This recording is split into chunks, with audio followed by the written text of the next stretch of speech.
আসসালামু আলাইকুম ওয়া রাহমাতুল্লাহি ওয়া বারাকাতুহু। প্রিয় বোনেরা, আপনি কি জানেন বেতে নামাজ পড়ার সঠিক নিয়ম কি? কোন দোয়া পড়তে হয়?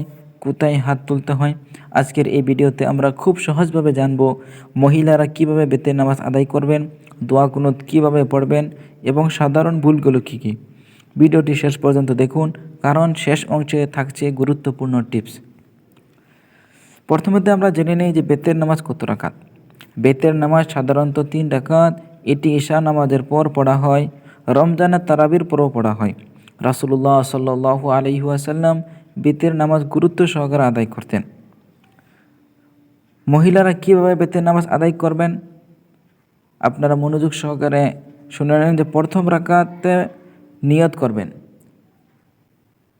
যে 3 রাকাত ভিতরে ওয়াজিব নামাজ কিবলামুখী হয়ে পড়তেছি। তারপর তাকবীরে তাহরিমা বলবেন, আল্লাহু আকবার, সানা পড়বেন, সূরা ফাতিহা, অন্য একটি সূরা পড়বেন। তারপর রুকু করবেন, 2টি সিজদা করবেন।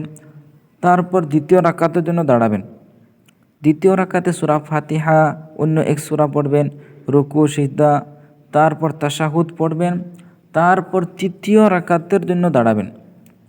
এখানে আপনার গুরুত্ব সহকারে শুনুন। তৃতীয় রাকাত সূরা ফাতিহা, অন্য এক সূরা পড়ার পর তাকবীর বলে হাত তুলবেন। তারপর হাত তুলে বান্দার পর দোয়া কুনুত পড়বেন।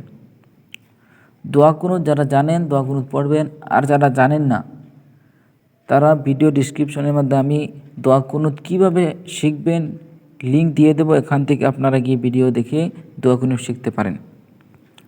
তারপর রুকু করবেন, সিজদা করে তাশাহুদ, দুরূদ শরীফ দোয়া পড়ে সালাম ফিরাবেন। আমি ভিডিওর মধ্যে বলেছিলাম যে সাধারণত ভুল কী হয়। অনেকে আছে দোয়া কুনুত ভুল জায়গায় পড়ে। যেই জায়গায় দোয়া কুনুত পড়তে হয় সেই জায়গায় না পড়ে আমরা অন্য এক জায়গায় পড়ে নিই। অনেকে আছে যে আমরা হাত কোথায় তুলতে হয় জানি না। অনেকে আছে যে হাত আমরা তুলি না। এগুলো ভুল আমরা যেন না করি। প্রিয় বোনেরা, বেতের নামাজ অত্যন্ত গুরুত্বপূর্ণ একটি নামাজ। এটি আমাদের ঈমানকে শক্ত করে, আল্লাহর নৈকট্য বৃদ্ধি করে।